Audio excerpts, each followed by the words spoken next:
Doctor प्रभात विश्वाल कही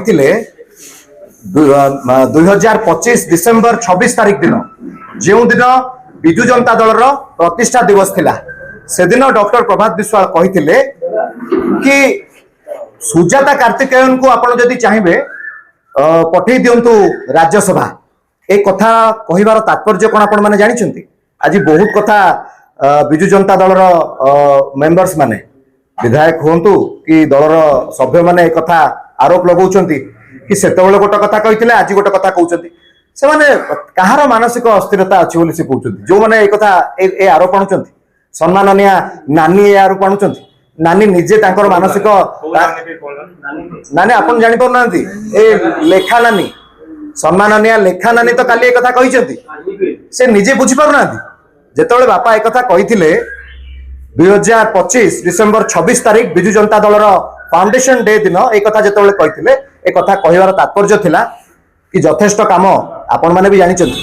BK Pandian राति 3टा बेले उठिकी ओडिसा रे कोठ नै कोठ जेतेबेले किछि डेवलपमेंटल वर्क चली थाए तार समीक्षा पाई राति 3टा बेले उठिकी से जगह पहुंची जाती।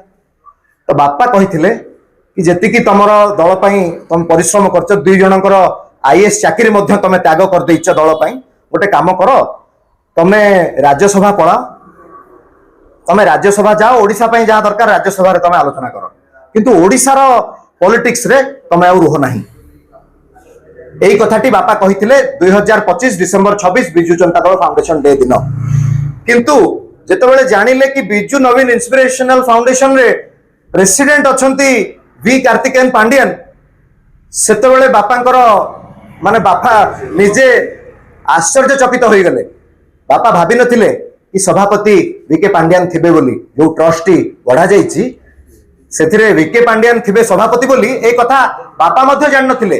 बापांकर बंधु जे दिल्ली रे रहिचंती से केवल कहिथिले कि डॉक्टर संतृप्त मिश्र गोटे अकाउंट ट्रस्ट करचंती तांको दस्खत रे दिल्ली रे बोली।